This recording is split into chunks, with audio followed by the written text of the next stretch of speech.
Bonjour tout le monde, et c'est Catherine, et bienvenue à Un peu de crime. Je l'ai dit pas dans l'ordre que je le dis d'habitude, ça m'a tout mélangé. On change la routine. Bienvenue! Yeah! Bienvenue à Un peu de crime dans ton café. Je suis votre animatrice Catherine. Et my god, c'est répétitif mon affaire. Et je suis avec Audrey. Bonjour Audrey, comment ça va? Ah, ça va très bien. Et toi, comment ça va? Ça va bien, ça va mieux, comme que j'ai dit dans l'autre épisode qu'on vient enregistrer il y a comme 1 heure, mais qui est sorti il y a 2 semaines. Ah, le temps! Le temps, c'est tellement relatif. Qu'est-ce que c'est ça, le temps? C'est ça, c'est tellement relatif. Oh my God! Alors, aujourd'hui, on a une vraie histoire de crime. Ben, on a toujours des vraies histoires de crime. On les invente pas. On a comme, il y a plein de sortes de crimes différentes pour ça. Aujourd'hui, on a une vraie histoire de crime qui va peut-être polariser les opinions. Peut-être. Peut-être. Mais avant ça, je vais vous présenter un café. Et aujourd'hui, on va aussi avoir la suite. Pas la suite, mais je vous rassure, là, si vous aviez beaucoup aimé notre beau segment des 2 minutes du petit fendant à Pomerleau, on va encore avoir un autre segment où on va vous raconter une histoire de stats à la fin de notre épisode. Mais commençons. Stat. Quand j'ai commencé à l'écouter, c'est ça. Moi, je chantais la chanson thème, qui est juste comme des bips de moniteur cardiaque. Puis moi, je chantais stat. Et mon chum pensait que c'était ça, la chanson thème de stat. Pas juste les bips, mais quelqu'un qui chante stat. Non, c'est les messages vocaux que Catherine puis moi, on s'envoie. C'est ça, mais il était déçu, comme mon chum, quand il a écouté stat pour vrai, puis il était comme, il y a personne qui chante dans la chanson thème. Safia Nolin, mets-toi là-dessus. Avant de vous parler de crime et de stats, je vais vous présenter un café. Donc, je vous présente un café qui nous a été recommandé par... en fait, c'est un torréfacteur qui nous a été recommandé par un auditeur ou une auditrice, parce que moi, je n'ai pas de mémoire. Un auditrice, pour faire plus succinct. Succinct? En tout cas, cette affaire-là. Inclusif. Fait que, on nous a recommandé le Café Castello. Café Castello, ils font plein de... C'est un torréfacteur de café, un micro-torréfacteur de taille bien acceptable, qui fait plein de sortes de cafés différents.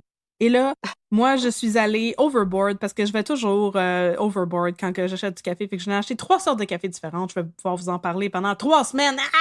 Ou plutôt 6 semaines. C'est pour ça que Catherine est autant énervée. C'est pour ça que je suis autant énervée. Puis là, aujourd'hui, je vous parle de mon préféré, qui était le Tanzanie Peaberry. Là, Audrey m'a appris que c'était une affaire qui était comme connue. Moi, j'avais jamais bu ça, du Tanzanie Peaberry. J'ai vraiment adoré ça. Je savais pas. Je pensais que au Café Castello, ils avaient inventé ça. Apparemment, ils n'ont pas inventé ça. Celui de café en vrac est excellent, si jamais vous cherchez une autre option. Bon. C'est un café qui est originaire, bien sûr, de Tanzanie, donc en Afrique de l'Est. C'est un café à torréfaction foncée.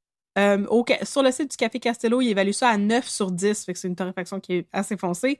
C'est un grand cru et il a des notes fruitées et chocolatées. Moi, j'ai trouvé que c'était un parfait mélange entre, justement, l'amertume, pas l'amertume, mais la douceur fruitée des cafés de torréfaction plus brune et blonde, que moi, j'apprécie beaucoup, mais aussi le côté plus robuste et punché du café torréfié foncé. Fait que c'est un café parfait pour tous les moments de la journée, que ce soit le matin, le midi ou le soir.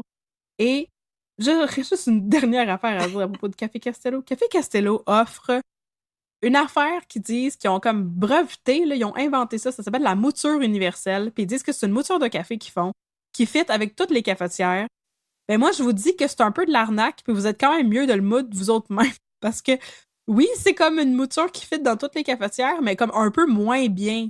Genre, ça jamme d'un trou d'une cafetière à piston, puis comme ça jamme d'un trou d'une machine à espresso, qui sont les 2 que j'ai chez nous. Fait que, oui, ça fait tout, mais ça le fait tout un peu moins bien. Fait que tant qu'à y être, je pense que il y a quelque chose à dire pour la spécialisation de mood juste pour l'espresso ou mood juste pour la cafetière filtre ou mood juste pour la cafetière à piston. Parce que ce serait peut-être une option préférable pour vous. Mais dans tous les cas, le Tanzanie Peaberry de Café Castello, un excellent café que je vous recommande. Mais c'est drôle que tu parles de mouture aujourd'hui, puisque cette semaine, on a une auditrice qui nous a écrit pour nous demander, parce que dans le fond, elle se magasinait un moulin à café, puis elle nous a demandé si on avait des recommandations. Puis je me suis rendu compte que non, pas vraiment. J'ai pas de recommandations en ce sens, mais ce que je peux vous dire... Moi, j'en ai une. Oui, mais Vas-y. vas-y. Ah, Mais j'en ai une pour après. ben, je peux vous dire, privilégiez vraiment quelque chose qui est en métal ou en verre, parce que si le réceptacle est en plastique, il peut être brisé par la rotation des grains une fois qu'ils ont été broyés. Et ça peut Ouais. mélanger les huiles et les goûts, et donc changer le goût d'un autre café que vous pourriez broyer par la suite. Et ça se nettoie mieux, et c'est juste, c'est plus sanitaire, on va dire ça comme ça. Puis Oui. les moulins mécaniques aussi, c'est pas mal plus pratique. Honnêtement, le moulin à main, à moins que vous voulez vous faire des pipes, là, c'est la job le matin, des fois, qui ne tente pas de faire. Ah, ben c'est ça que je pensais que tu voulais dire. OK, non, tu parles plus d'un moulin comme électrique là, qui va le faire comme automatiquement, que t'as pas besoin de twister ton bras. Ouais, c'est ça, pour broyer du café. OK. Oui, d'accord, je comprends. Donc, moi, c'est ça, j'aurais une recommandation. Celui que j'ai chez moi, je l'adore parce que moi, j'ai passé des années à moudre mon café à la main avec un gugus parce que mon chum est un ramasseur de gugus. On a eu cette conversation hier sur sa propension à aimer les gugus. Fait que là, nous autres, on avait un magnifique moulin à café manuel, comme en verre et tout. Mais écoute, là, j'étais tannée là, de moudre mon café. Fait que là, ma tante se débarrassait de plein de stocks de café et se débarrassait d'un moulin à café. Puis elle m'a dit, est-ce que tu le veux? Je sais que tu aimes beaucoup le café. Et honnêtement, il est excellent. C'est un Bodum, la marque Bodum, qui est une marque d'articles de cuisine qui existe depuis vraiment longtemps, là, comme genre. Mes parents avaient des salières poivrières qui dataient des années 90, Ouais. Bodum. C'est une marque éprouvée. Donc, c'est un Bodum. Et sa particularité, c'est qu'il y a comme 10 grosseurs de grains différents, comme 10 grosseurs de mouture différentes. Fait que tu peux l'ajuster par rapport à comme la mouture que tu préfères. Puis justement, pour l'avoir comparé à la mouture universelle, si je moue mon café espresso, la mouture est vraiment super fine. Tu peux le moudre plus avec des grains plus gros, là, un petit peu plus bruts, là, pour une cafetière à piston aussi. Puis honnêtement, le résultat, il est impeccable. Elle est super facile à laver. Euh, Puis ouais, c'est ça. C'est une Bodum. Je vous recommande la Bodum. Et Bodum, Bodum. sinon, je peux vous recommander celui qui est la référence en café sur YouTube, Monsieur James Hoffman. Hoffman, ça s'écrit Hoffmann. Et c'est un YouTuber qui est vraiment la référence en termes de café. Et il a fait une vidéo l'année passée qui s'intitule A Beginner's Guide to Coffee Grinders, où il fait le review de différents broyeurs à café, moulins à café qui sont disponibles sur le marché. La majorité du temps, il s'arrange aussi pour trouver des produits qui sont disponibles à l'international. Lui est britannique, mais d'habitude, il essaye de trouver des produits que vous pouvez vous procurer assez facilement, peu importe où vous êtes sur la planète. Et j'aime beaucoup James Hoffman. Il fait aussi des vidéos où il vous explique comment utiliser la presse française, la cafetière italienne, etc. Donc, si jamais vous aimeriez creuser un peu plus, je vous recommande Monsieur James Hoffman sur YouTube. Mais désolée, c'est en anglais. Je suis comme la madame qui avait des verres de contact dans ses yeux dans ce stade. Je vis un petit peu ma vie en anglais, mais c'est un excellent vidéo, très explicatif. Mais je comprends pas pourquoi. Pourquoi lui, c'est une sommité du café, puis nous autres, on n'a pas les sommités du café. Il me semble qu'on se connaît full, là. Que Comme pour tu prendre iras la voix du regarder. petit fendant à Pomarlo, genre, j'ai l'impression que nous autres, on est comme quand même bons, là, comme pour faire du café, comme. C'est Non, mais tu sais, comme, elle est comme Suzanne Clément. Tu sais, comme, nous, on est comme petit docteur fendant, puis lui, il est comme Suzanne Clément. Mais non, pour vrai, si tu regardes ses vidéos, tu vas te dire comme, OK, oui, c'est pour ça que lui, c'est une sommité en café. Ok, Grâce à parfait. lui, j'ai appris qu'il y a une D'accord. technique pour goûter du café sans pogner les jitters de caféine, comme ça m'est arrivé cet été avec mon chum quand on a essayé plein de café à Magog. Ah! C'est Spoiler, quoi? Est-ce que ça inclut un bucket à cracher?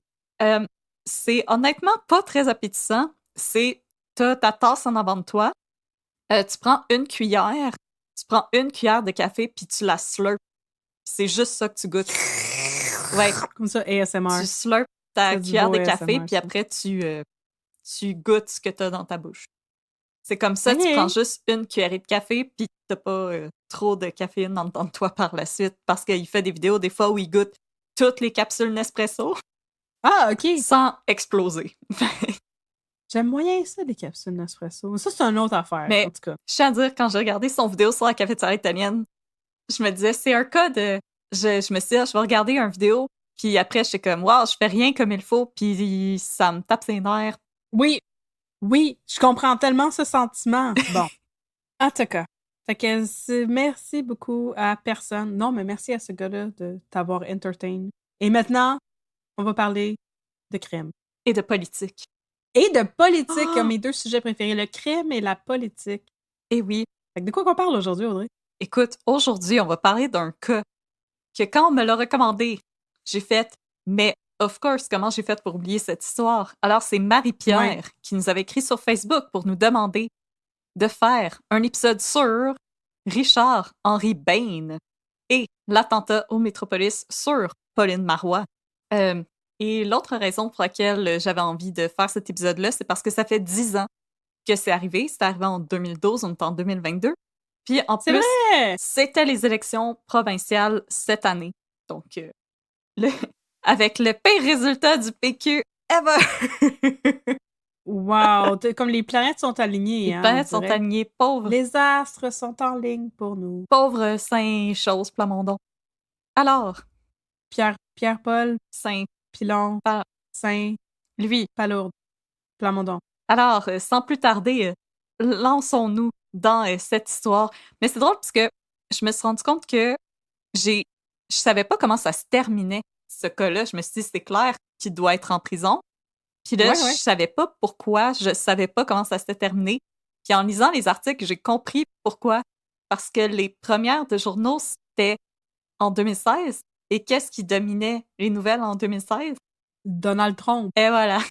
Ah oui, pour vrai? Ah bon, OK. C'est juste un guess. Nos- Educated guess. C'était toujours comme des longs articles sur à quel point Donald Trump était un tweet et Ouais. un tout petit carré sur comment le procès avançait. Donc, Ah! voilà, c'est parce que comme d'habitude, les États-Unis prenaient tout le center stage.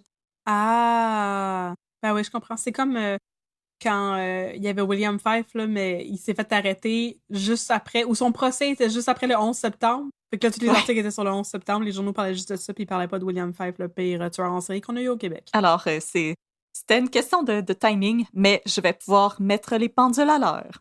C'est une question de timing, question de timing. Alors, mes sources pour aujourd'hui, c'est vraiment tous les articles de la presse. J'ai vraiment lu toute la presse pour refaire l'histoire. Et pour avoir l'opinion de l'autre côté du Canada, un article du Maclean's. J'aime la fin. Vous pouvez pas le voir. Catherine a roulé des yeux tellement profondément que je pense qu'elle a vu ses voisins d'en haut. Oh mon Dieu, oui. C'est parce qu'il y a quelqu'un qui a laissé un commentaire là, sur notre podcast pour dire que j'interrompais trop quand tu parlais, fait que j'essayais d'avoir une réaction silencieuse. Ah, OK. Et un article du National Post.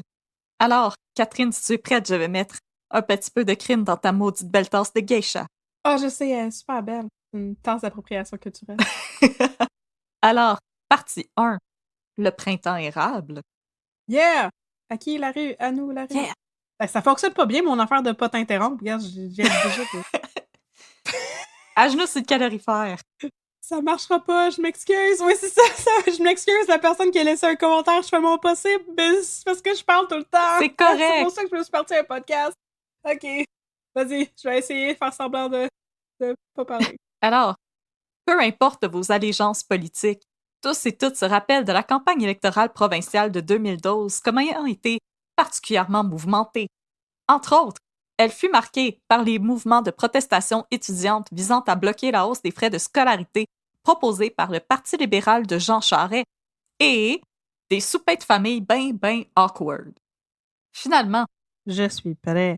il était prêt à partir et ne jamais Nous sommes revenir. prêts. Finalement, ce sont les gratteurs de guitare qui auront eu raison du politicien, qui avait également été visé par des allégations de financement douteux et de scandales dans le secteur de la construction, mais ceci est une histoire pour une autre fois. Le 4 septembre 2012, soir des élections, Jean Charest est battu dans son comté de Sherbrooke. Et là, je vous entends crier, taper des mains. Cette défaite marque la fin de son règne à titre de premier ministre du Québec qui avait débuté en 2003 et qui avait duré pour un total de 3 mandats. C'est beaucoup, 3 mandats. C'est beaucoup. Mais là, C'est beaucoup. on a M. François Legault qui est sur une lancée, là. Ah! Ah! Check mon menton disparaître dans mon cou. 3e lien, 3e mandat. Peu avant minuit, on apprend qui prendra la place des libéraux de Jean Charest pour former un gouvernement minoritaire, le Parti québécois, avec à sa tête la première et à ce jour unique femme à avoir accédé au titre de première ministre du Québec, Madame Pauline Marois.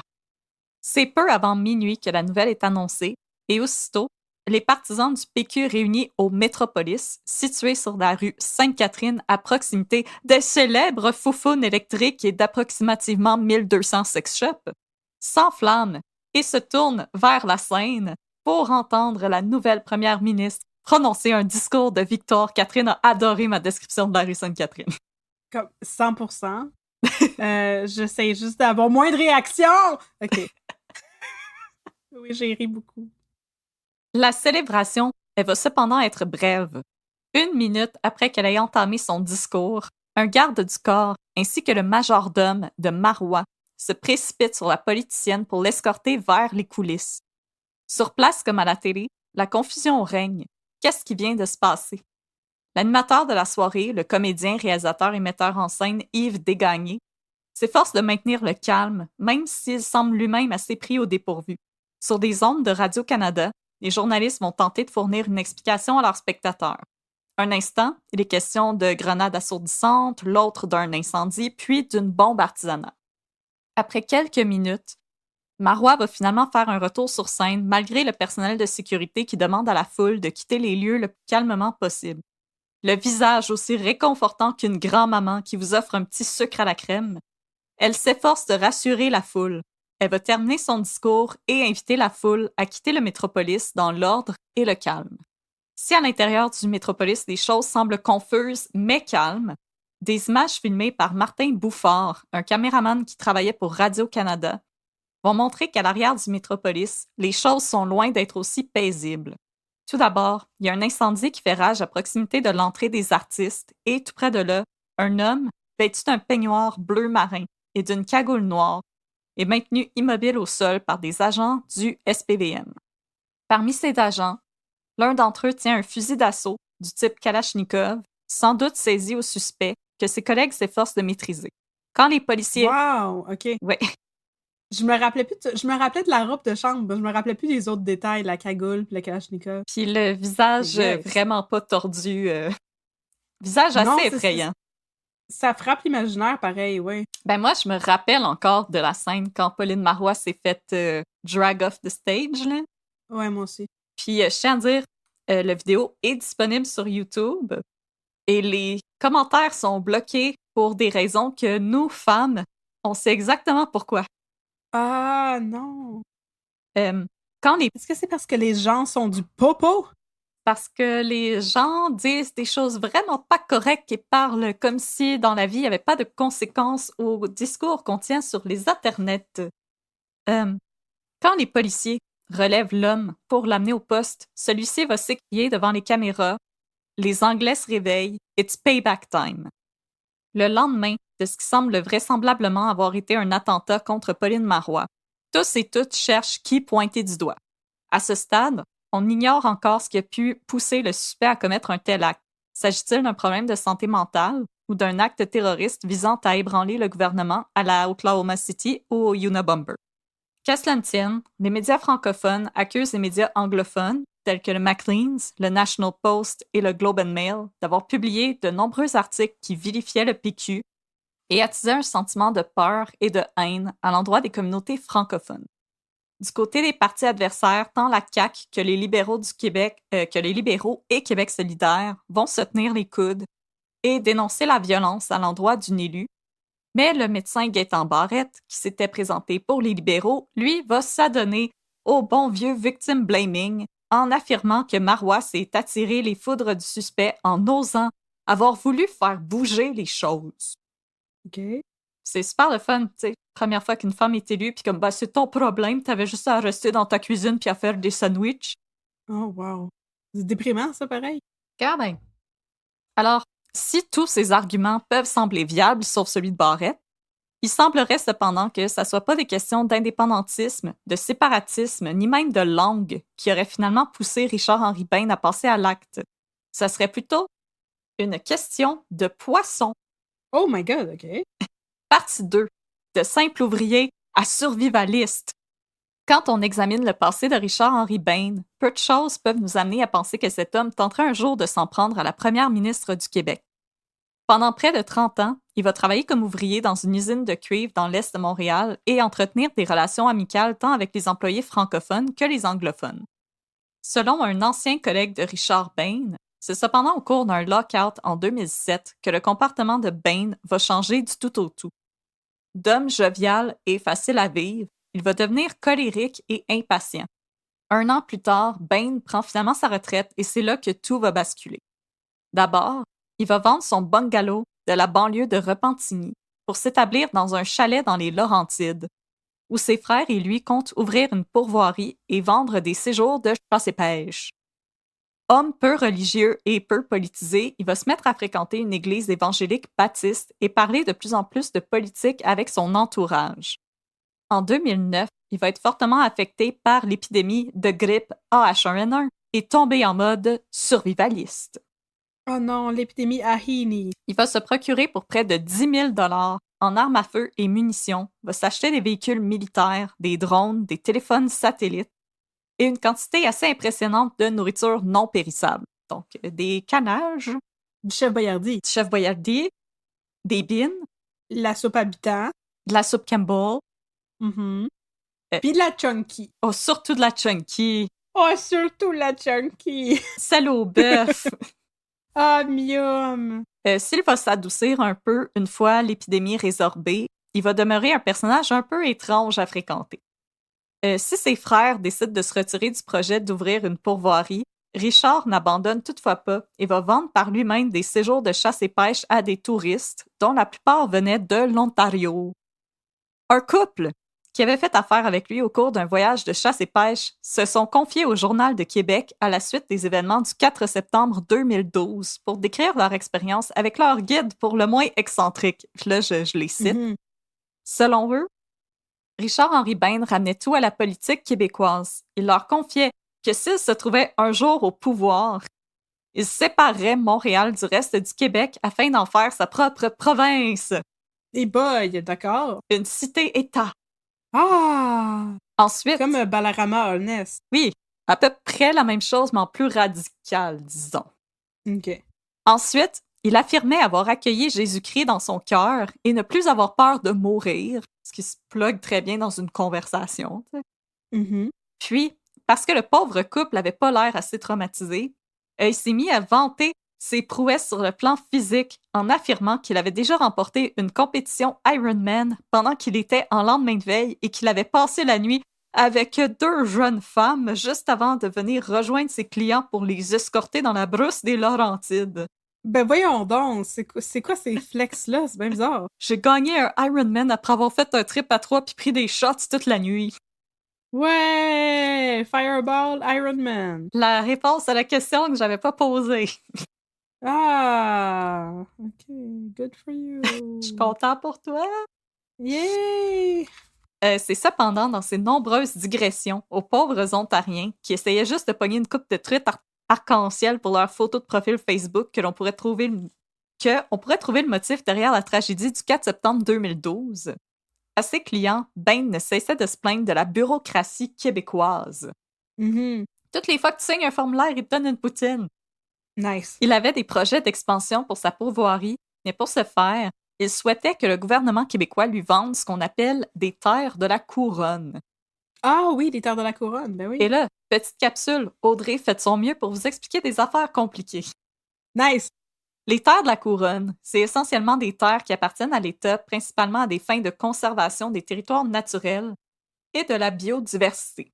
Elles composent environ 92 % de la superficie du territoire québécois, ainsi que la quasi-totalité des plans d'eau du Québec, ainsi que des aires protégées, comme les parcs nationaux et les réserves faunées.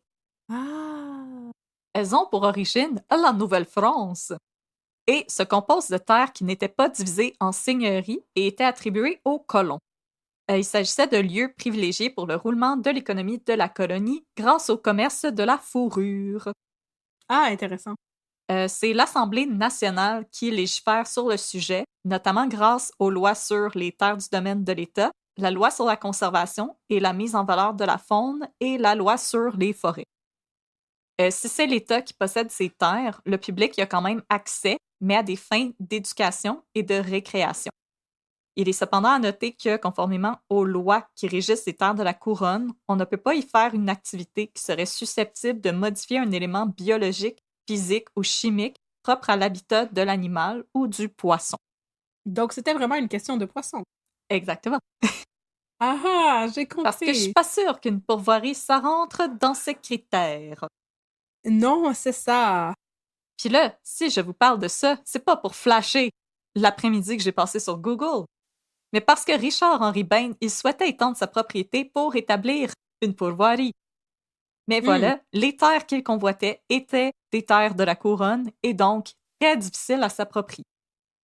À ses pauvres clients, Richard-Henri Bain racontait de long en large ses démêlés avec la bureaucratie provinciale et il affirmait avoir entamé des démarches auprès de Jean Charest lui-même personnellement. Tabarnouche. Hey, Ouais. il avait son oreille, là. Mais là, on peut facilement s'imaginer qu'avec les élections provinciales qui se pointaient le bout du nez et la mauvaise posture des libéraux, les plans de Bain risquaient de prendre tout un travers. Mhm. Partie 3. Election Night in Québec. Le 4 septembre, jour des élections provinciales, Richard-Henri Bain quitte son chalet des Laurentides pour aller visiter sa belle-sœur qui avait été hospitalisée à Montréal. Au terme de sa visite, il demande à son frère s'il sait où se trouve le Métropolis. C'est finalement un chauffeur de taxi qui va indiquer à Bain le chemin à emprunter pour visiter la salle de spectacle où j'ai eu l'immense plaisir de voir mon premier concert à vie. Puis là, j'ai écrit en parenthèse, Catherine, veux-tu deviner? Est-ce que c'était My Chemical Romance? Non, avant ça. Avant My Chemical Romance? Ouais, comme... Les Baby Spice. Non. En concert. Non, je vais te donner un indice. Il venait from the land of the ice and snow. Sigur Rós. Non. Ça serait ben trop cool. C'était The Rasmus. Oh! In the shadows. Oh my time. Alors... Ça pis Rammstein, c'était comme mes deux autres choix, mais bon. L'Allemagne, c'est un peu moins The Land of the Ice and Snow. Vraiment, hein? C'est ça. Je sais pas pourquoi je pensais ça. Alors, je sens votre jalousie, chers auditeurs. Moi, je suis jalouse que c'était pas... Je suis triste que c'était pas les Baby Spice. Mais non, ça, c'était au Colisée Pepsi. Ben oui! Au Salon des Jeunes. Selon plusieurs témoins, Richard-Henri Bain serait venu à 3 reprises inspecter les alentours du Métropolis et un technicien lui-même lui aurait montré où se trouvait l'entrée des artistes. Oh non, on peut plus faire confiance à personne. On peut plus juste donner des informations de même à n'importe qui dans la rue, là. Maintenant, si quelqu'un vous demande son chemin, punchez-le d'en face. Non, c'est une farce. Ouais, c'est ça. Punchez-le dans la gorge. Il va se taire. Non, je te dis pas, il est où le Starbucks? Paf! Non, je te dis pas, il est où le Musée des Beaux-Arts? J'tac! J'tac! Non, je te dis pas où la Montréal, la ville souterraine. J'tac! Tu veux pas aller là? Anyway, j'tac! Une fois sa visite terminée, Bain va quitter Montréal pour rentrer chez lui dans les Laurentides. Mais ce soir-là, le cauchemar de Henri Bain se réalise. Le PQ déloge les libéraux et forme un gouvernement minoritaire. Wow! Le plan de Richard-Henri Bain s'enclenche. Il nourrit son chat, prend ses armes à feu, une bonbonne de propane et reprend le chemin de la métropole. Une fois arrivé sur place, à son propre aveu, Richard-Henri Bain ne va croiser que très peu de sécurité autour de la salle du spectacle où le PQ célébrait sa victoire. À 23h58, quelques minutes à peine avant que Pauline Marois ne prononce son discours, Richard-Henri Bain s'approche, armé, de l'entrée des artistes. Il tire une seule balle qui va atteindre Denis Blanchette, un technicien en éclairage de 48 ans qui avait accepté de couvrir le corps de travail d'une de ses collègues. La balle traverse le corps de Blanchette et atteint un autre technicien, Dave Courage, 27 ans, à la hanche. La balle va lui sectionner le rectum et lui pulvériser le coccyx. Blanchette, il va être moins chanceux. Ce Courage est transporté à l'hôpital dans un état critique pour finalement être déclaré hors de danger le lendemain matin. Blanchette est mort sur le coup. À ce jour, on ignore s'il avait tenté de freiner la progression du tireur ou si c'était tout simplement un cas de mauvais endroit au mauvais moment. Qu'importe, C'est une mort absurde. Et encore aujourd'hui, les proches de Blanchette se demandent pourquoi la sécurité d'un événement aussi important était aussi déficient. Par chance, Ouais, mais ça, il faut dire que c'est parce qu'on s'attendait pas à ce que quelque chose de même arrive parce que c'était jamais arrivé, j'imagine. je pense pas qu'il y avait déjà eu quelque chose d'aussi intense, puis il y avait pas reçu de menace non plus.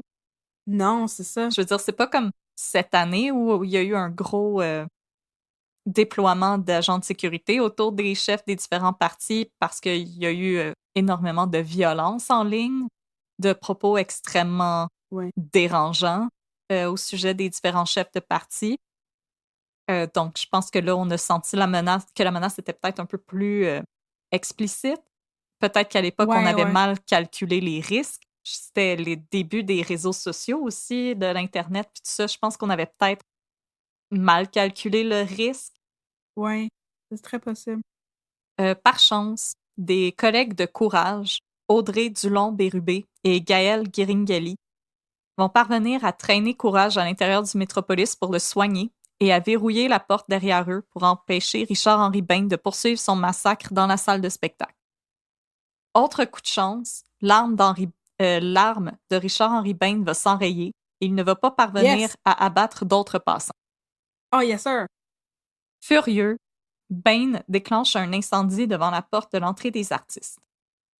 Finalement, c'est des policiers du SPVM qui vont l'attraper et le plaquer au sol pour le maîtriser. Quelques minutes plus tard, le véhicule de Bain, un GMC Yukon, va être retrouvé à proximité du Métropolis. À l'intérieur se trouve une arme longue et une arme de poing de calibre 9 mm. Puis on va mettre des photos sur les réseaux sociaux de tout ce qui a été saisi chez Richard-Henri Bain. On est honnêtement pas loin du Unabomber. Là. Mhm. Partie 4. Dur lendemain de veille. Le 6 septembre 2012, Richard-Henri Bain se retrouve au palais de justice de Montréal, où il va apprendre qu'il va faire face à 16 chefs d'accusation. Parmi eux, meurtre prémédité, 3 tentatives de meurtre sur un collègue de Dave Courage, un autre technicien de scène ainsi qu'un policier de la SQ, Stéphane Champagne, possession d'explosifs et possession d'une arme prohibée. Pendant une perquisition menée par la SQ dans les jours qui vont suivre l'attentat au Métropolis, 10 armes à feu vont être retrouvées chez Richard-Henri Bain. Au moment d'entrer dans la résidence, les policiers ont trouvé une arme chargée, appuyée contre un mur et dissimulée par un rideau, plusieurs armes chargées ainsi que des munitions disséminées au sous-sol et même dans le plafond. Oh mon Dieu, OK. C'est bien caché, là. C'est un peu comme comment il s'appelait déjà? H.H. Holmes qui avait caché plein de choses dans sa maison à New York, là. Oui, oui. On va aussi retrouver 10 baïonnettes, un élan de nostalgie, j'imagine. Ben ouais, c'est ça. On n'est plus en 1939. Je m'en vais me battre avec le commandant Wolfe. Ah! Tout au long des procédures judiciaires, Richard-Henri Bain semble déterminé à rendre la chose la plus difficile possible. Peu après son arrestation, tandis qu'il est détenu au pénitencier de Rivière-des-Prairies, il va parvenir à appeler à la station de radio CJAD afin de discuter de son idéologie politique. Seulement quelques secondes de l'entrevue vont être diffusées en ondes. Beaucoup de journalistes, parmi eux Nathalie Petrovski, vont fustiger la station d'avoir cherché à faire un coup d'éclat. Et là, je vais citer Mme Petrovski. Le bon sens aurait été de prendre l'appel, l'écouter délirer pendant 40 minutes, lui dire bonsoir et jeter son témoignage à la poubelle. Ouais, effectivement. Par contre, Jean-François Lisée, qui était alors en charge des relations internationales pour le PQ, va dire qu'il faut respecter la liberté d'expression de tous, y compris celle des détenus. Et là, c'est un autre débat, puis on rentrera pas là-dedans. Ouf! Ben c'est ça que j'allais dire. Oui, mais comme peut-être moyen. Il y a quand même un parce que- procès en cours, là. Oui, il y a quand même un procès en cours, puis il y a quand même du monde qui vont se nourrir de témoignages qui sont comme xénophobes, puis intolérants, puis ça les encourage dans leur violence, puis on veut pas les encourager là-dedans. Fait que peut-être que la liberté d'expression à tous les coups, c'est peut-être pas la bonne solution. Voilà. Mais la liberté Mais d'expression, quel immense débat sans fin. maudit, j'ai bien dit ça, Ben oui, pareil, ça n'a pas d'allure. excellent. J'applaudis. Yay! Partie 5. Un soldat de Dieu. Nice. Le 7 décembre 2012, Bain fait une apparition en cours pour déterminer s'il est apte à subir son procès. Dès son arrivée dans le box des accusés, il s'exclame « Que Dieu vous bénisse tous » et souligne que le 7 décembre, est un jour saint car il marque l'anniversaire de l'attaque sur Pearl Harbor ayant eu lieu à la même date en 1941. OK. Quand son avocate, Elfriede Duclerville, lui demande s'il sait pourquoi il est là, il répond que c'est parce que Dieu m'a donné sa vision et qu'il est son ambassadeur. OK. Il se décrit ensuite comme un combattant déterminé à éliminer les séparatistes diaboliques ainsi que le problème nationaliste qui perdure depuis 45 ans. Oh boy! C'est comme le evil arch enemy du FLQ. Ouais. Quelle excellente bande dessinée. Ensuite, FLQ contre Richard Henry Payne. boy. Ensuite, quand Maître Duclerville lui demande s'il comprend les chefs d'accusation de meurtre auxquels il fait face, Bain répond que oui, mais ajoute que les soldats de Dieu ne commettent pas de meurtre.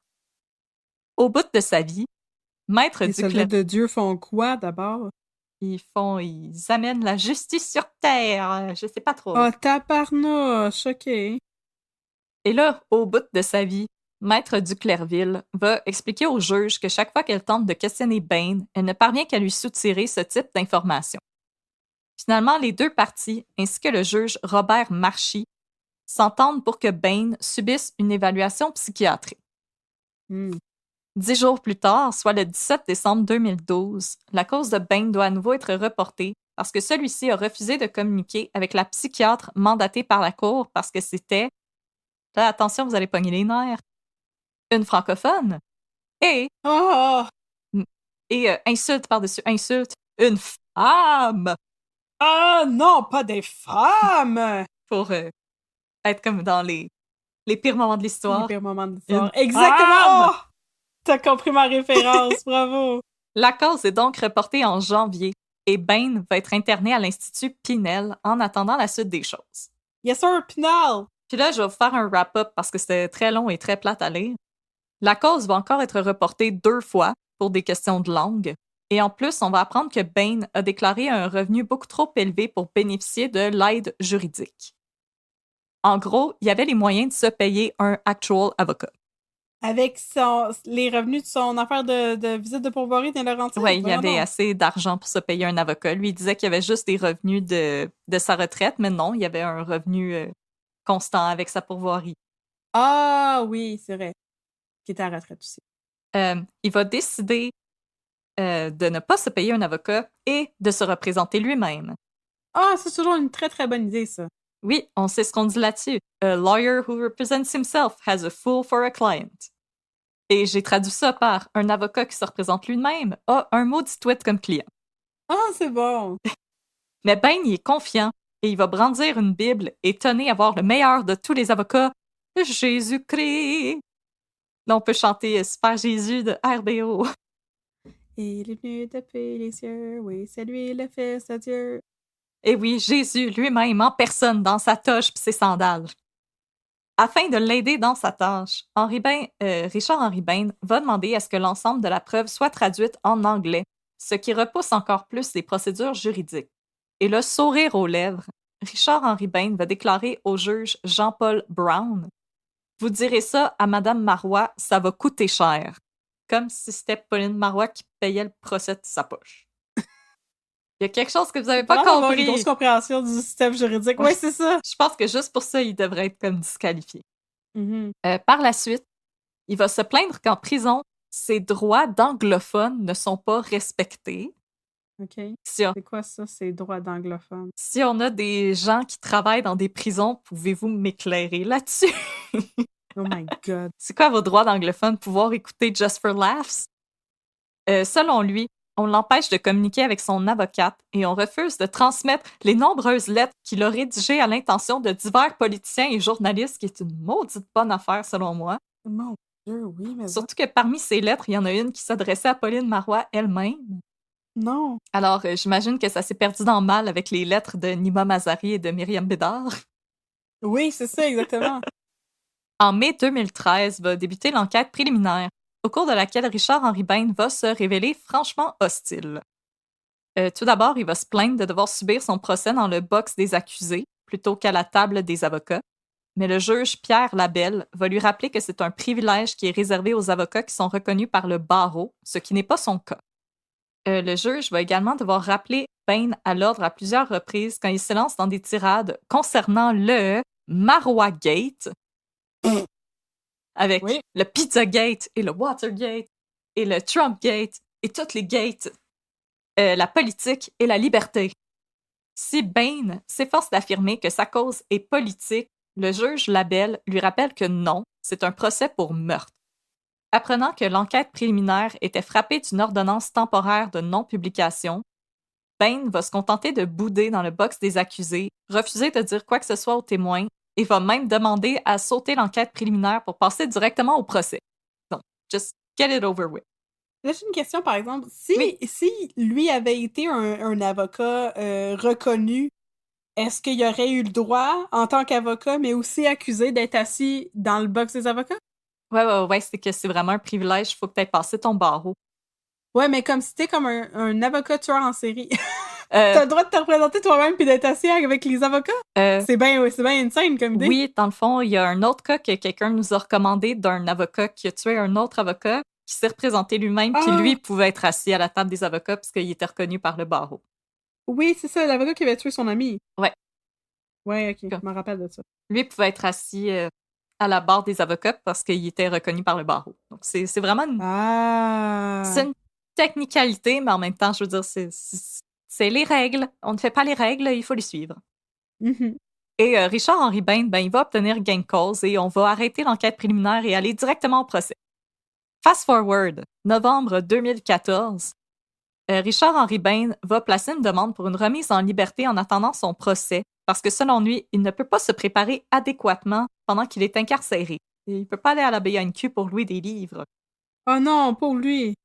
Pendant l'audience, il va livrer un témoignage larmoyant au cours duquel il affirme qu'au moment des faits qui lui sont reprochés, il avait ingéré une importante quantité d'antidépresseurs et ne se souvient plus du déroulement de la soirée.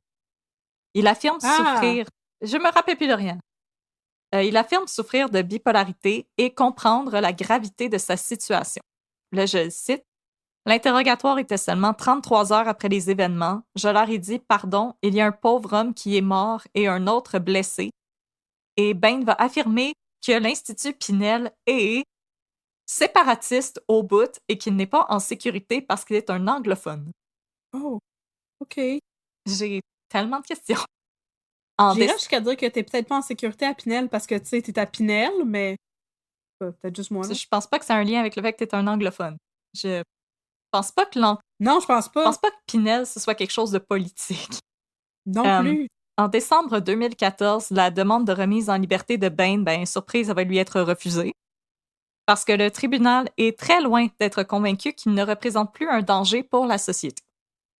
Le juge Guy Cournoyer va exiger une nouvelle évaluation psychiatrique de Bain qui va être menée par le docteur Joel Watts, qui, à l'époque, était tout droit sorti du procès de Magnotta. Oh, wow, OK. Quand même. Big shot avocat. Ouais, c'est gros cas après gros cas, là. Ah! Partie 6, c'est assez le niaisage. Encore une fois, je vous passe tous les articles sur les délais de bureaucratie, etc. Bien sûr. Le procès de Richard-Henri Bain va s'entamer à l'été 2016. Le témoin expert de la défense, c'est la docteure Marie-Frédérique Allard, qui est une spécialiste en psychiatrie légale. En gros, le plan de la défense, ça va être de prouver que Bain ne peut pas être criminellement responsable des actes qui lui sont reprochés. Selon l'évaluation de la docteure Allard, le soir de la fusillade, Bain était dans un état maniaque en raison d'un trouble bipolaire pour lequel il était traité.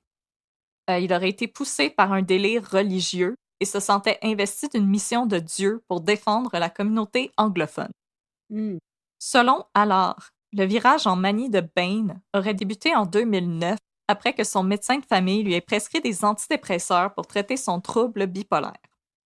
Cependant, chez les personnes atteintes de bipolarité, la prise d'antidépresseurs peut déclencher un épisode de manie. Donc, comme on vous a déjà dit, les antidépresseurs peuvent avoir des effets secondaires.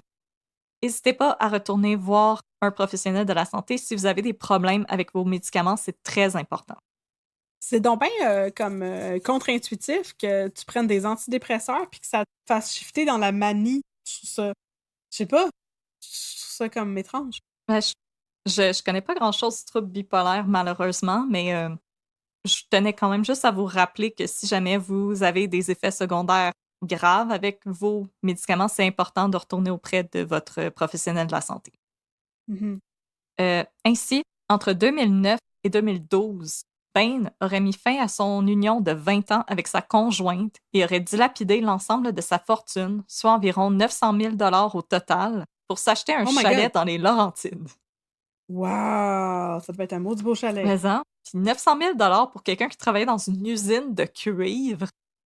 What? J'avoue que c'est un petit peu spécial. C'est vraiment C'est beaucoup. beaucoup d'argent. Ouais. Puis après, nous autres, les millennials, on peut même pas s'acheter une petite maison. Peut-être qu'il avait investi dans les bitcoins. Dans l'industrie minière. Ah oui, dans les exploitations minières, là. Il avait aussi utilisé son argent pour s'acheter des armes à feu et du matériel de survivalisme, comme je vous en avais parlé plus tôt dans l'épisode. Encore selon la docteure Allard, Bain ne serait jamais retourné à son état pré-2009. Mhm. En mai 2012, Bain, qui était alors traité avec l'antidépresseur Effexor, aurait décidé de son propre chef d'ajouter l'antidépresseur Cymbalta à sa médication. Là, je ne sais pas comment tu peux décider toi-même de prendre un antidépresseur quelconque, mais semble que ça prend une prescription. Ouais, mais what if tu vas chez le médecin puis tu lui dis pas que tu prends déjà le je sais pas quoi puis tu veux prendre le Cymbalta, là? Ouais, mais moi, c'est de son propre chef. Il y aurait quand Ouais, même ok. besoin d'un médecin, Oui, c'est ça, mais on va dire que tu caches ton historique médical à ton médecin. mais c'est tout informatisé. En tout C'est cas, vrai. s'il y a des gens qui savent C'est comment vrai. on peut faire ça, dites-le pas aux autres. Cymbalta et Effexor, c'est 2 médicaments qui sont incompatibles et leur mélange pourrait provoquer d'importants effets secondaires indésirables. En plus, Bain consommait un 3e antidépresseur, le trazodone.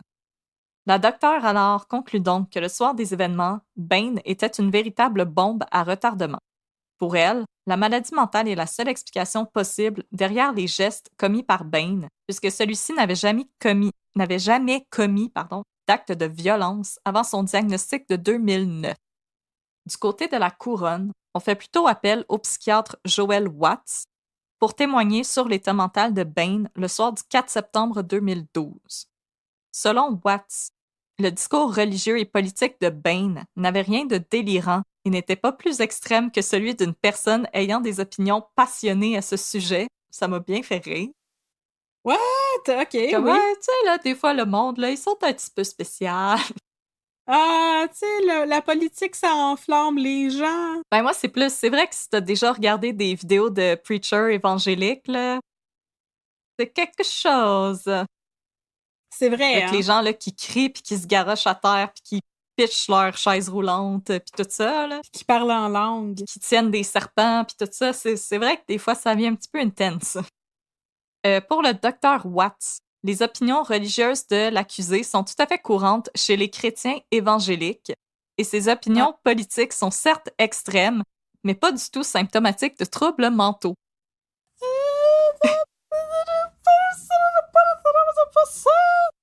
J'aimerais beaucoup jaser avec le docteur Watts de ce qui se passe présentement sur Internet. Mais je comprends ce qu'il veut dire parce que c'est comme l'affaire de Under the Banner of Heaven, là. Je t'avais déjà parlé de ça, oui, hein? Non, ben, je sais que tu m'avais parlé que tu regardais la série, mais... Oui. Ah ben ok, je vais vous spoiler quelque chose de bien intéressant à propos de cette histoire-là. C'était un livre c'était comme un livre documentaire, un livre de non-fiction sur une série de meurtres qu'il y avait eu aux États-Unis qui avait été commis dans une communauté de Mormons fondamentalistes, où est-ce qu'il y avait un gars qui avait tué sa belle-sœur puis le bébé de sa belle-sœur. Puis là, l'affaire, c'est que en cours, c'était un cas qui était vraiment très difficile à comme légiférer parce que le gars l'avait fait au nom de ses convictions religieuses, puis il disait que comme Dieu y avait parlé, puis il avait dit de tuer sa belle-sœur puis le bébé de sa belle-sœur.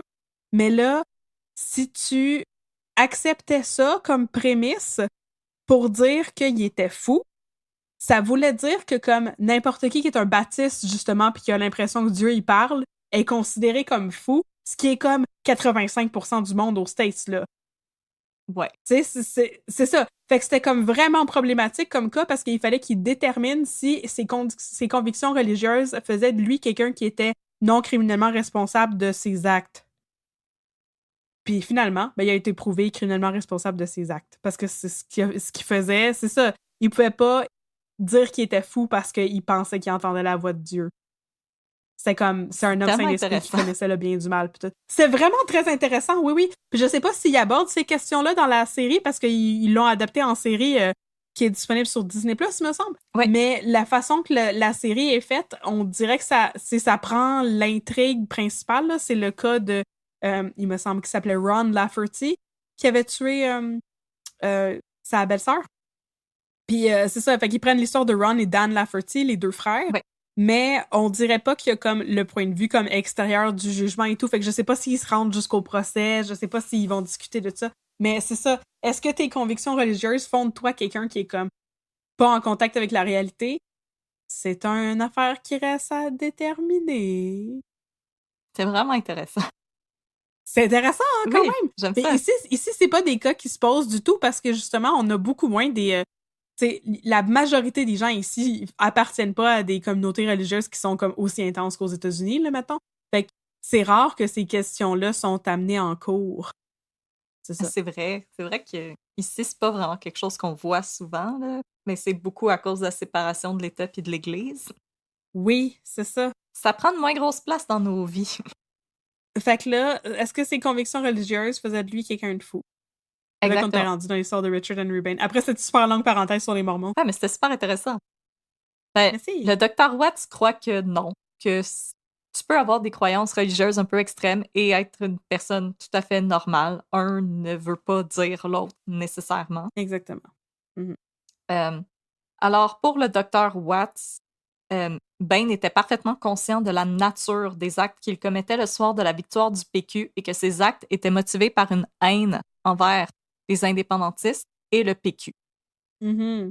En contre-interrogatoire, Watts va concéder que Bain a réellement souffert d'une crise psychotique en 2009, mais que rien n'indique que cela était toujours le cas en 2012. Mhm. Selon la couronne, appuyée par le Dr. Watts, Bain avait planifié son passage à l'acte en septembre 2012. Plusieurs témoins affirment que Bain les avait questionnés pour savoir où le rassemblement du PQ aurait lieu. D'autres témoins ont observé Bain se rendre à plusieurs reprises au Métropolis pour analyser les lieux. Il avait pris la peine de porter un masque quand il est passé à l'acte. Il avait retiré la plaque d'immatriculation de son véhicule et il avait pris la peine de laisser de la nourriture à son chat avant de quitter sa demeure des Laurentides, ce qui montre qu'il savait qu'il serait parti pour un bout. Mhm. Ça me rappelle un petit peu justement le cas de Jocelyn Hutt où est-ce qu'il essayait de déterminer si c'était vraiment un délire passager ou planifié. Puis la couronne s'était beaucoup appuyée sur le fait que non, non, non, non, il a eu le temps d'aller chercher son gun, il a eu le temps d'aller la Ouais. rejoindre. Comme non, non, non, là, c'est pas vrai. Ouais. Là. Ouais. Le procureur de la couronne, Denis Galiatsatos, Nice. Beau nom. va aussi se questionner sur un possible billet de la part du témoin expert de la défense, la docteure Allard. Selon Maître Galiatsatos, Allard se serait constitué une vision étroite suite à ses premiers entretiens avec Bain qui aurait entaché son rapport final. En contre-interrogatoire, le procureur de la Couronne va revenir sur cette affirmation que Bain a fait à la docteure Allard, selon laquelle il aurait cessé de tirer après que son fusil se soit enrayé parce qu'il s'agissait selon lui d'un signe de Dieu qu'il avait complété sa mission. Oh, dear Lord. OK. Maître Galiatsatos fait toutefois remarquer à Allard que lors d'un entretien, Bain a affirmé qu'après que son fusil se soit enrayé, il comptait mettre le feu afin de continuer à tuer le plus de séparatistes possible. Il lui rappelle également le témoignage d'un policier ayant assisté à l'arrestation de Bain et qui affirme que le suspect aurait pointé sur lui une arme de poing avant d'être maîtrisé au sol. Donc, s'il dit « Ah, ma mission est terminée puisque mon arme s'est enrayée », mais pourquoi il a continué de faire un carnage? En tout cas, de tenter de faire un carnage, on s'entend. Oui. Ouais, c'est ça.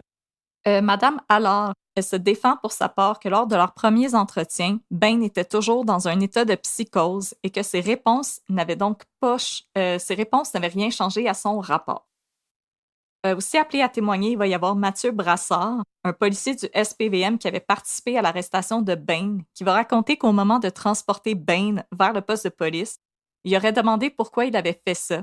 Et Bain avait répondu, je m'excuse pour le gros mot, Against the bitch. Par la suite, Bain ajoute « Je voulais juste tirer au-dessus de leur tête, mais j'en ai atteint un. » Ensuite, il a dit à la police « Je n'ai rien contre vous, les gars, parce que vous êtes des soldats. » Wow, mais dude, je voulais juste tirer en haut de leur tête. Il a tiré le monsieur qui est décédé, Denis Blanchette. Ouais. Il s'est fait tirer dans le chest, non? Ouais. Ben c'est ça, t'es pas en train de tirer en haut de la tête du monde, là. Non, t'as abattu C'est pas la quelqu'un de même hauteur. sang-froid, là. À moins que Denis Blanchette était un chien! Je ne crois pas, malheureusement. Moi non plus, j'essayais d'alléger un petit peu ce cas. Toujours selon Brassard, Bain aurait collaboré au moment de son arrestation en indiquant aux policiers où il trouverait son véhicule stationné et en les avisant que celui-ci contenait des munitions et un gallon d'essence fermé. Bain était cohérent et s'est fait lire ses droits en français et en anglais, ce qu'il préférait. Au moment de son transport, Bain s'est même permis de critiquer le travail des policiers en disant à Brassard et son partner « Ta sécurité était pas bonne, l'arme s'est enrayée, grâce à Dieu, l'arme s'est enrayée. » Au moment de témoigner, Richard-Henri Bain exprime quelques regrets. « Je ressens toujours un profond chagrin pour toutes les victimes. Si je devais dire que j'ai des profonds regrets, oui, j'ai des profonds regrets. Il n'y a pas de doute que les gens ont été affectés des deux côtés. » Questionné au sujet d'un extrait audio enregistré en prison, dans lequel Bain affirme être allé au Métropolis le soir du 4 septembre 2012 pour empêcher Pauline Marois de faire son discours de la victoire pour faire connaître sa propre vision politique, Bain nie la véracité de ses propos. C'était pour donner un punch afin que les gens viennent visiter ma page Facebook. Okay. Selon Bain, le but de cet extrait audio était d'amasser des fonds pour les victimes et sa défense, et aussi pour acheter des Bibles pour les autres prisonniers. Les victimes de quoi? De son attentat. Ben, il est bien whack. Non, puis acheter des Bibles pour mes amis dans la prison. Il est bien bizarre. Ouais. Excusez, là, on essaie de pas faire des jugements de valeur, mais quand... il essayait... faire une levée de fonds pour les victimes du crime que j'ai fait. Et acheter des Bibles. Mais il essayait littéralement de faire de l'argent avec son crime, là. C'est ça qui est arrivé, là. Ben ouais.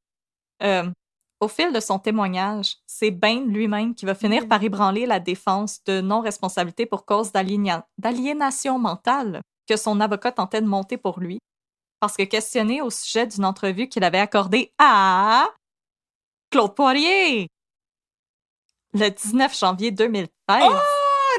10-4 Partner! Et à laquelle le journaliste avait rapidement mis un terme en constatant que Bain refusait de répondre à ses questions pour plutôt parler de son désir de séparation de Montréal. Bain va dire à la cour « Encore aujourd'hui, c'est ça le problème. Montréal est contrôlé par des Québécois. » Oui. Ce commentaire va ouvrir une brèche dans la défense selon laquelle les positions politique extrême de Bain était uniquement due à un état de psychose parce que celui-ci était présentement suivi et médicamenté. Ah, j'avoue, hein? Il a saboté sa propre défense! Oui, c'était un Perry Mason moment. Oh, wow! Mais là, attention, puisque la défense, elle va se ramasser d'un câble. Parce qu'un toxicologue judiciaire, appelé par la couronne, va démontrer qu'il n'y avait aucune trace de l'antidépresseur Cymbalta, la véritable cœur de la thèse de la défense, dans l'organisme de l'accusé au lendemain de l'attentat. Selon l'expert, Si quelqu'un prenait plusieurs comprimés d'antidépresseurs, on en trouverait des traces importantes 12 heures plus tard dans le sang. Là, il n'y avait rien. Oh! Il n'y avait pas de saltimbanca dans son sang. Le toxicologue explique également que les autres médicaments trouvés dans le sang de Bain ne pouvaient pas accréditer la thèse de l'amnésie qui était soutenue par la défense. Alors là, Wow. j'ai une question pour les gens qui étudient au barreau ou les gens qui sont des avocats, des avocates qui nous écoutent. Je sais, vous nous écrivez des fois. Oui, c'est moi. Non, c'est une toxicologue. Qu'est-ce qui s'est passé ici? Est-ce que vous pouvez aller en cours avec des arguments non fondés?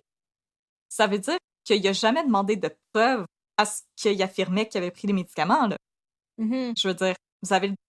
Est-ce qu'on a le droit de faire ça? La défense a échappé à pas.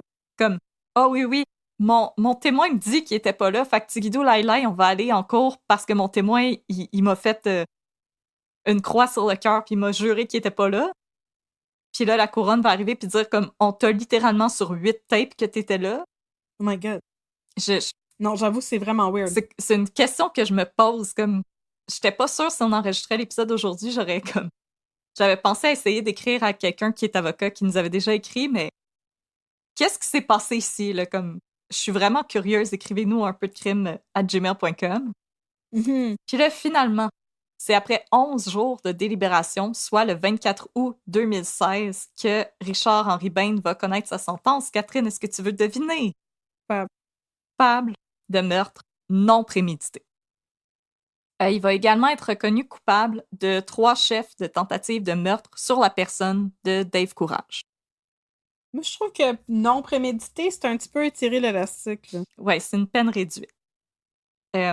Au moment de débattre de la peine d'emprisonnement de Bain, son avocat, Maître Gottman, va réclamer la peine minimale, donc 10 ans. Et pour appuyer sa demande, Gottman, et là, c'est là, Catherine, que j'ai hâte de t'entendre, va plaider qu'il s'agissait de la peine qu'on avait imposée à l'ex-caporal Denis Lortie et que, selon lui, les deux affaires sont comparables. Dans les deux cas, on a affaire à un mobile politique et des troubles de santé mentale.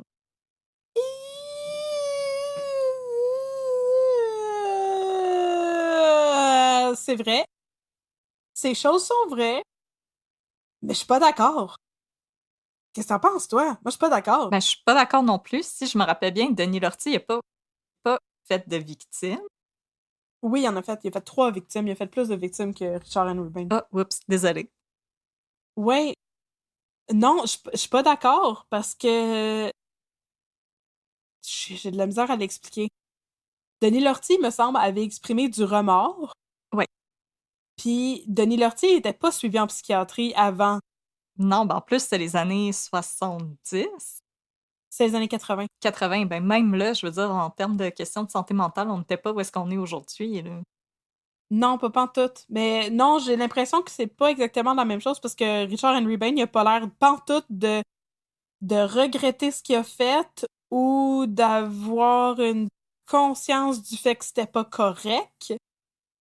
Puis je trouve que meurtre non prémédité, ça a comme pas vraiment de bon sens parce qu'il est quand même retourné chez eux chercher son arme. Ouais, c'est le up and down, le fait qu'il a quand même fait le tour du métropolis. Puis j'ai pas inclus ça dans mon texte parce que mon texte commençait à être un peu long.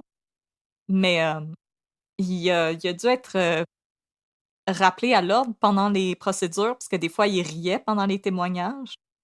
Je suis pas sûre qu'ils ont réussi à démontrer qu'il était en psychose au moment Non. où il a fait... Mais non, ben Denis Lortie, il l'était. Il était pas en contact avec la réalité. Non, le message qu'il a laissé à sa femme, c'était une grosse détresse psychologique. Ouais, vraiment. Tandis qu'ici, en plus, la défense qui sont comme non, c'était un délire psychotique, puis finalement, on amène le rapport de toxicologie, puis non, il y avait absolument rien dans le sang. Non, c'est ça, je suis pas d'accord que c'est la même chose. Puis en plus, Non. tu sais, avec son historique de dire que moi, le problème avec Montréal, c'est les francophones, puis tout ça, c'est comme non, il y avait un build-up de rage. Là. Ouais. Puis là, la couronne, elle est avec nous, elle est pas d'accord, et ils vont réclamer 25 ans de prison ferme. 4 collègues et la sœur de Denis Blanchette vont aussi être appelés à témoigner devant le juge Cournoyer. S'adressant directement à Bain, Diane Blanchette, la sœur de Denis Blanchette, va lire une lettre au nom de son frère Je m'excuse, je suis une personne très émotive dans la vie. Vous m'avez pris le droit d'être un père avec ma fille.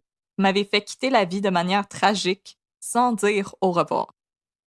Dans le box des accusés, Bain demeure impassible, mais son avocat se défend et dit que c'est ses médicaments qui lui font ça. Le 19 novembre 2016, le juge Cournoyer va finalement opter pour une peine de prison de 20 ans, ferme. Dans sa condamnation, le juge va déclarer que Bain a posé des gestes motivés par la haine, basés sur les opinions et croyances des membres du Parti québécois. Surpris par la sentence, Maître Gottman décide aussitôt d'appeler la sentence du juge Cournoyer, affirmant que pour son client, maintenant âgé de 65 ans, une peine de 20 ans d'emprisonnement, c'est un enfermement à vie. Ouais. Pour sa part, la couronne va aussi décider de faire appeler la sentence, mais pour aller pour le 25 ans. Nice. Le 20 mars 2019, la Cour d'appel du Québec va rejeter l'appel de la peine de Richard-Henri Bain. Dans son jugement, le plus haut tribunal du Québec déclare qu'il est difficile d'imaginer des facteurs plus aggravants.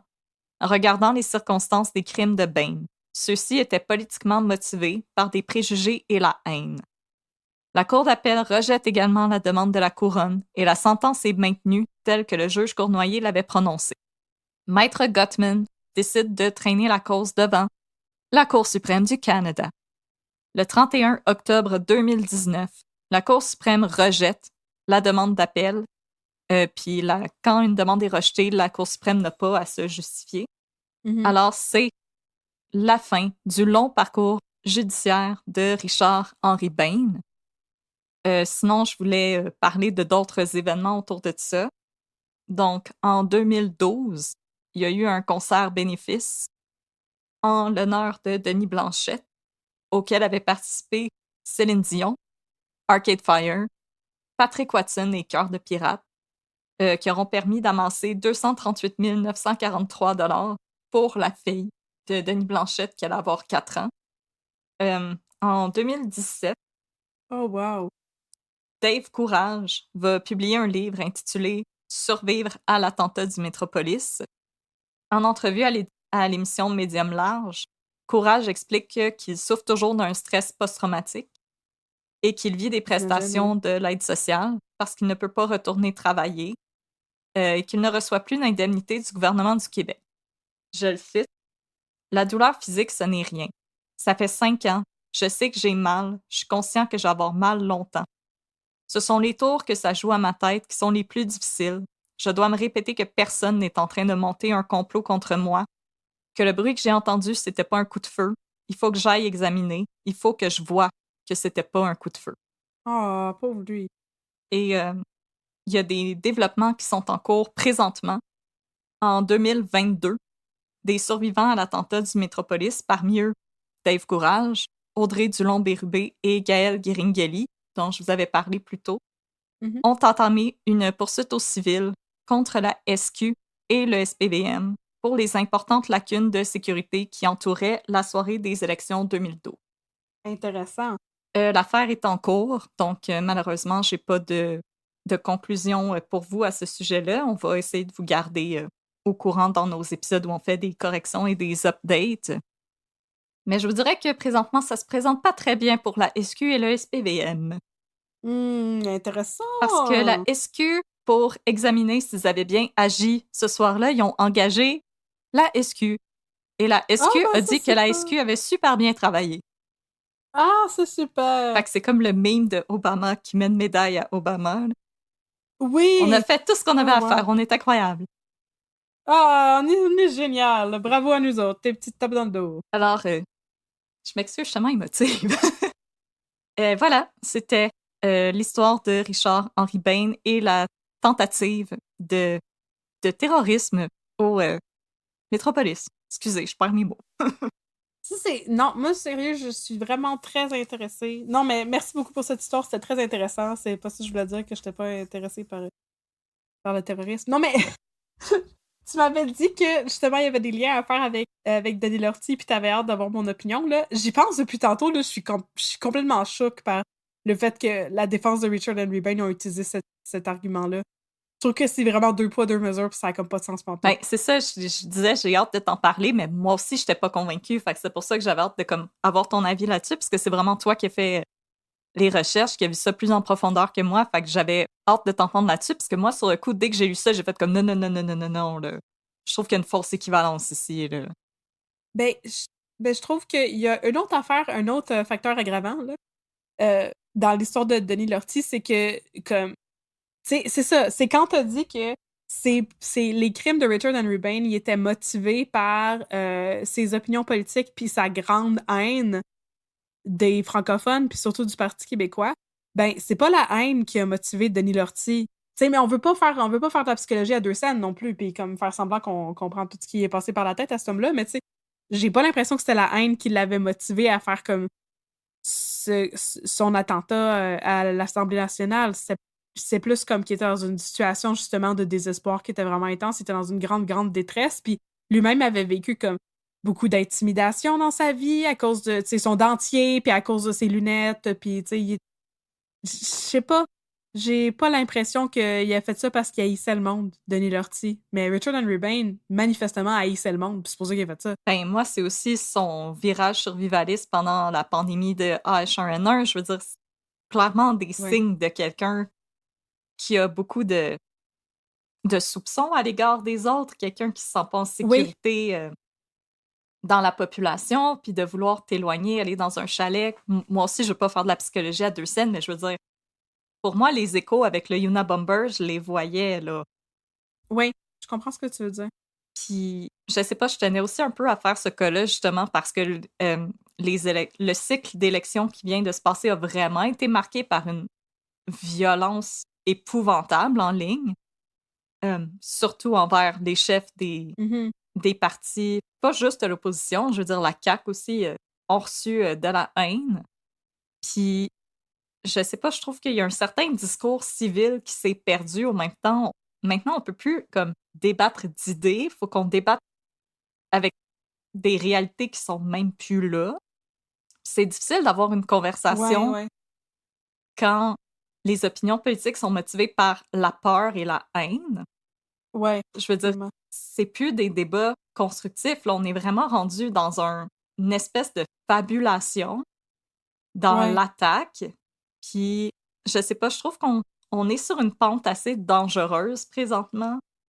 Puis, j'aimerais rappeler aux gens que si vous aimeriez faire une différence, ben la différence, ça se fait au, au scrutin. C'est en sortant puis en Oui, allant voter, pas en attaquant des gens, que ça va faire quelque chose. Puis pour moi, une autre chose vraiment dégueulasse qui s'est passée, c'était les commentaires du docteur Barrette sur Pauline Marois. Toi, femme, comment as-tu osé te présenter en politique et vouloir changer le monde? ben là, effectivement, ça a comme pas beaucoup de bon sens, là, ça. Je veux dire, tu te présentes pas en politique pour le statu quo, sauf si t'es conservateur.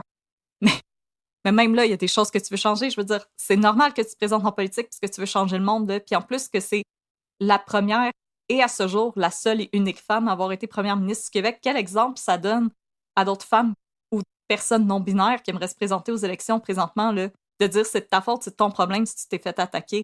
C'est déplorable comme commentaire, c'est dégueulasse. Effectivement. Comme, mesdames, si vous voulez vous présenter aux élections, faites-le. Oui, absolument. Oh mon Dieu.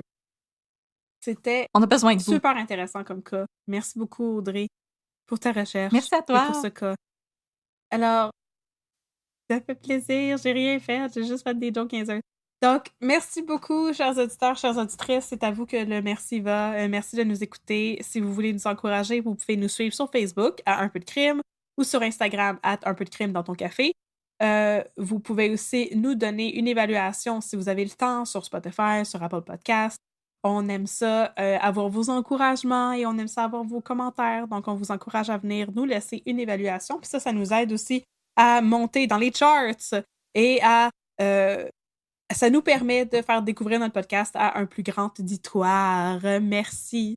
Et donc, si vous voulez nous encourager encore plus et que vous avez une coupe de pièces à donner, vous pouvez absolument nous soutenir sur Patreon. C'est notre nouvelle affaire. Est-ce que tu veux expliquer le Patreon, Audrey? Mais bien sûr. Alors, Vas-y Patreon, fort.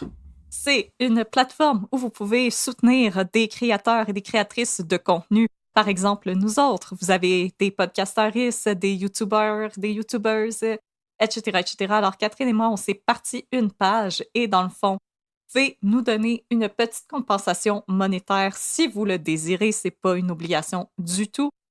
Alors, il y a différents niveaux auxquels vous pouvez vous abonner et chaque niveau, bien entendu, on vous aime beaucoup.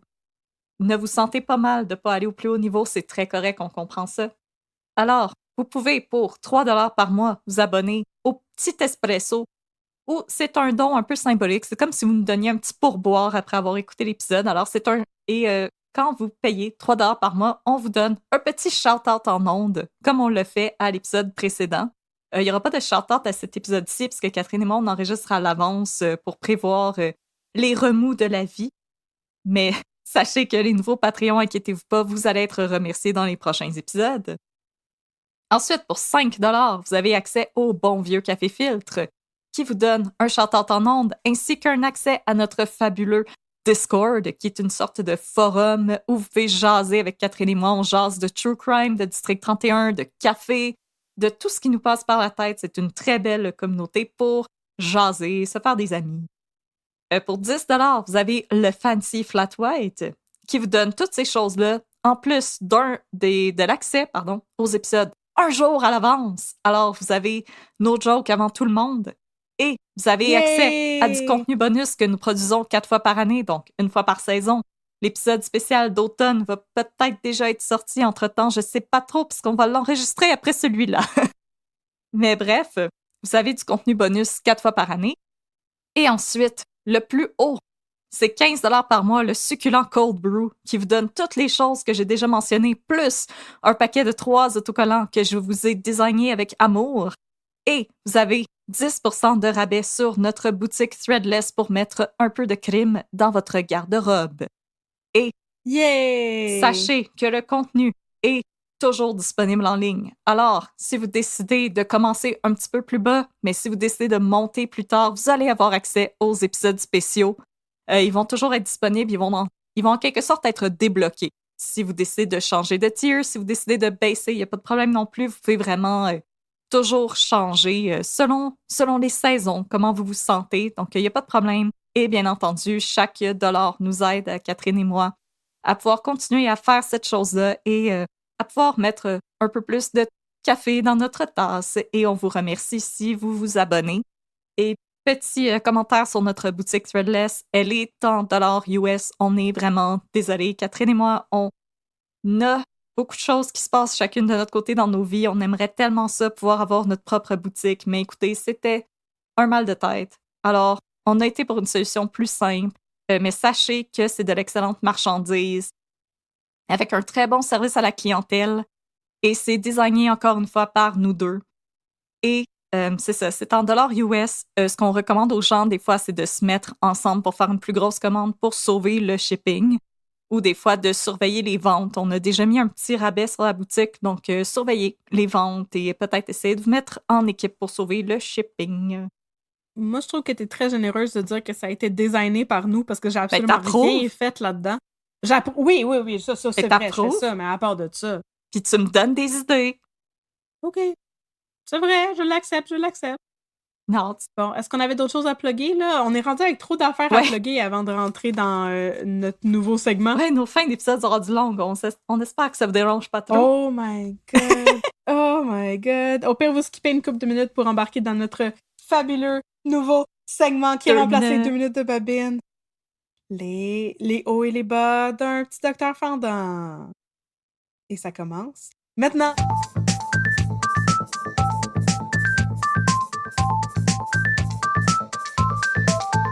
Docteur Côté, Docteur Audrey! Ah, Stat, que se passe-t-il? Hey! Attends, j'ai freiné trop brut, là, puis j'ai échappé mon iPad de médecin à terre, là. Il se passe quelque chose de vraiment whack ici dans la salle d'urgence de Stat. Oh my God, que se passe-t-il? OK, là, on a une célébrité, OK? C'est un joueur de tennis professionnel. Pas Roger Federer, il est tellement beau. Lui, en personne, mais pas pantoute, c'est un jeune gars. Fait que là, le C'est jeune Raphaël gars, il Nadal. s'est pointé dans notre salle de... Oui! Exactement. C'est McEnroe, je sais pas qui, là, les vieux Ouais. joueurs de tennis des années 80 Agassi, dont je connais pas les noms. avec ses petits shorts blancs. Agassi, oh! Ah oui, André Agassi, oh my God. Fait que, en tout cas, ce joueur de tennis s'est pointé parce qu'il y a eu un drame terrible et Oh mon incommensurable. Dieu. C'est un joueur de tennis gaucher. Et là, j'ai dit tenniste, comme s'il y avait un T à la fin de ce mot-là. C'est un joueur de On tennis rajoute des lettres. gaucher. Stat, Et tennis. il était... Stat, tenniste. Il était en train de faire de la menuiserie pour garnir la chambre de son petit bébé qui est à naître. Sa blonde est enceinte de 8 mois. Quand tout à coup, la cironde a dévié de son champ, et il s'est coupé le pouce. Oh non, mon petit ciron de marde! Mettez-le en prison! Mais là, c'est terrible, sauf que c'est pas si terrible que ça. C'est comme un silver lining parce qu'il joue au tennis de la main gauche, Ouais. mais il est droitier. Fait que ça fait juste l'empêcher de jouer au tennis. Oh, Ça fait pas juste, ça l'empêche est pas de faire rassurés. tout le reste des choses de sa vie. Alors là, le jeune docteur Fendant Pomerleau est sur le cas. Et là, il va voir le gars et il lui dit on va pouvoir faire une opération pour comme sauver ton pouce, mais probablement que tu pourras pas rejouer au tennis tout de suite. Fait que là, le joueur de tennis lui dit ah, c'est épouvantable, je suis très triste. Mais on voit dans son regard qu'il n'est pas triste pantoute.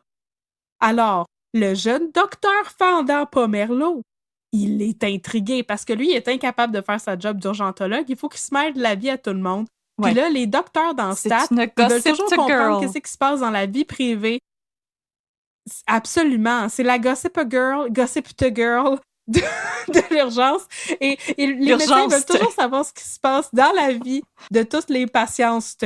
Puis là, il dit « Oh mon Dieu, je vais investiguer. » Fait que là, il va parler avec le père du joueur de tennis. Puis là, le père... Il va changer son stéthoscope pour une loupe. Mon fils ne pourra plus jamais jouer au tennis. Puis là, le petit Fendant Pomerleau, il approche la loupe de sa face. Puis il est comme « Ah, alors ça vous fait de la peine. » Et là, ensuite, il va voir la blonde enceinte de 8 mois du joueur de tennis.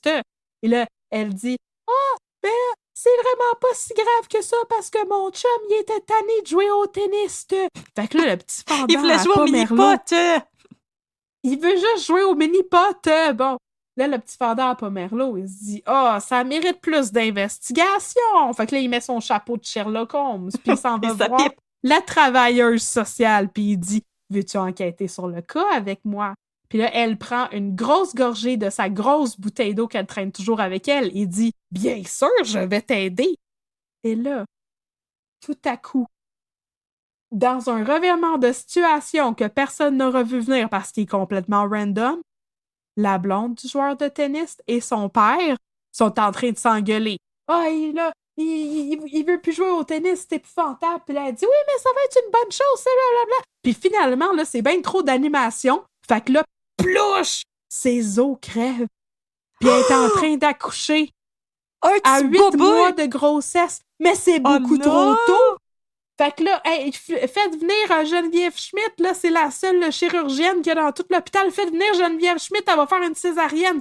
Puis là, elle fait une césarienne en envoyant promener tout le monde. Là, elle est comme, ouais, puis là, elle fait une césarienne, puis là, elle sort en faisant des pipios à tout le monde. Non, c'est vrai, il y a juste un bébé, c'est même pas des jumeaux. Non, elle sort le bébé. Il y en a, elle arrive pour en sortir 2, puis tout à coup, il y en a rien qu'un, puis elle est comme, qu'est-ce qui se passe? Puis là, ils sortent le bébé, puis là, ils le mettent dans une boîte. Puis là, le joueur de tennis et sa blonde sont comme, est-ce qu'on peut toucher notre bébé? Puis là, les docteurs, ils disent non, parce qu'il est trop prématuré. Fait que tout fait mal à sa peau, ce que je trouvais qui était un détail terrifiant. Ouais. Non, sa peau a pas fini de se former. Ah! Oui. Fait que tout il fait mal. J'étais comme, oh mon Dieu, c'est bien cauchemardesque. Oh mon Dieu, il y a plus que 30 ans. Gardez-le dans un incubateur. Oh my God. Fait que là, finalement, le jeune docteur Fendant, qui ne peut pas lâcher le morceau, prend le joueur de tennis à part et lui dit, mais là, t'as eu ton congé puis tu peux retourner chez vous, là, puis tu vas revenir pour t'occuper de ton petit bébé prématuré à l'hôpital, mais tu sais, excusez, je l'ai pas fait avec sa voix, mais là, comment ça va, là? C'est toi, tu peux me parler, tu sais. Toi, là, parce que moi, je suis un jeune médecin accessible, mon nom est Lou Béga. Puis là, le joueur de tennis finit par lui admettre qu'il s'est coupé lui-même délibérément le doigt Oh my dans God. le but de saboter sa carrière de tenniste, car il n'en pouvait plus d'être un joueur de tennis aussi performant. Je suis tannée d'être le meilleur. C'est plate d'être le meilleur. Oh my God. Ricardo avait tort. C'est pas le fun d'être le meilleur. Non, c'est pas le fun d'être le meilleur. Puis là, il a réussi à aller au fond de l'histoire, le petit fendant à Pomerleau. Puis là, on a revu ce couple-là une autre fois dans l'émission pour aucune raison. Une fois, le joueur de tennis, il est couru dans l'hôpital, puis il était comme petit fendant. Puis le docteur est arrivé, puis il dit oui, qu'est-ce que je peux faire pour toi? Qu'est-ce qu'il y a? Puis là, le joueur de tennis, il a dit il paraît qu'il y a quelque chose qui se passe de pas correct avec mon bébé prématuré. Puis là, le docteur il a dit ben, je sais pas, je travaille pas dans pouponnière. Puis là, l'autre était comme mais là, j'aimerais ça aller le voir, mais je suis en chicane avec ma blonde. Puis là, le petit fendant à Pomerleau, il a dit tu sais, joueur de tennis, le plus important dans la vie, c'est d'avoir comme des bons rapports avec les gens. Fait qu'il est temps que tu te réconcilies avec ta blonde. Puis là, c'est la dernière fois qu'on a vu ces deux personnages-là dans l'émission. Fait que qu'est-ce qui se passait avec leur bébé prématuré? On le sait pas. Qu'est-ce qu'il va faire comme carrière maintenant qu'il a lâché sa carrière de tennis? On le sait pas. Puis c'est le même, ça c'est fini. Écoute, As-tu d'autres choses à c'est ajouter? beau quand on le sait pas. C'est comme une fin ouverte.